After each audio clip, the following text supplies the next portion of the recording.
todos! Como já puderam ver por o título e por a capa do vídeo, hoje vamos falar de uma notícia um pouco assustadora, mas também excitante aqui do mundo do xadrez. Então, a notícia base que eu vos vou contar é que o Magnus Carlsen pode deixar de ser o número 1 de clássicas no mundo, ou seja, pode deixar de ser o melhor jogador em questão de rating do mundo.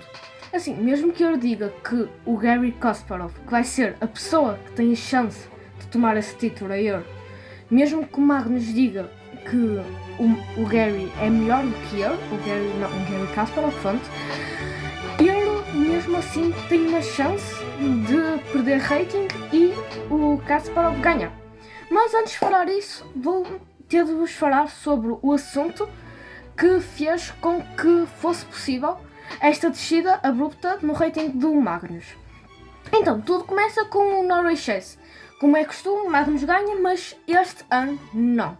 O que é que acontece? E nós, pelo menos, não sabemos o que é que aconteceu com o Magnus, se ele bebeu demasiado na noite antes de ir para o torneio, ou se só estava mesmo cansado, porque perdeu várias partidas. Nas primeiras 5 partidas, perdeu 3. Só para terem noção disso. E outra coisa, quem ganhou na categoria masculina absoluta foi o Pragnomant, ou Prag. Eu vou chamar por Prag porque concordamos, é mais fácil. Pronto, e o Prag ganhou 2 vezes ao Magnus Carlsen. Na partida 3, se não me engano, e na partida 8. Ou seja, quase, inexplicável. Foi um fenómeno que aconteceu. E bem, o Prag venceu com 18 pontos. E bem, é isso. Foi impressionante e foi a vencedora deste Norway Chess. Mas no Norway Chess, na parte não absoluta, mas feminina, quem ganhou foi a Bibi Zara, que ganhou com 16 pontos e meio, e é isso. Mesmo assim, teve mais pontos do que o Magnus Carlsen. Isto porquê? O Magnus teve 13 pontos. Sim, no Norway Chess a pontuação de pontos é diferente. Há umas partidas diferentes, assim, é um pouco difícil de explicar assim só num vídeo rápido. Mas mesmo assim não diz nada, não diz que... Isso não explica que o Magnus Carlsen perdeu, portanto, porque, pronto, 13 pontos não é muito habitual para o Magnus Carlsen neste tipo de torneios. E então, bem, com esta informação nós podemos perceber que o Magnus Carlsen desceu muito o seu rating, fazendo isso com que seja possível, haja um cenário possível de que o Garry Kasparov, que já foi o número 1, se voltar na ativa, volte a ser o número 1. Mas como é que isso teria de acontecer? O Garry Kasparov teria de pensar: eu quero jogar mais xadrez oficialmente, vou começar a jogar mais torneios para ganhar mais rating.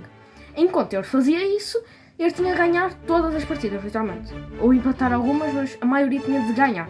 E o Magnus tinha de simplesmente, embeber todas as noites antes de ir aos torneios, só assim ele perdia as partidas mesmo.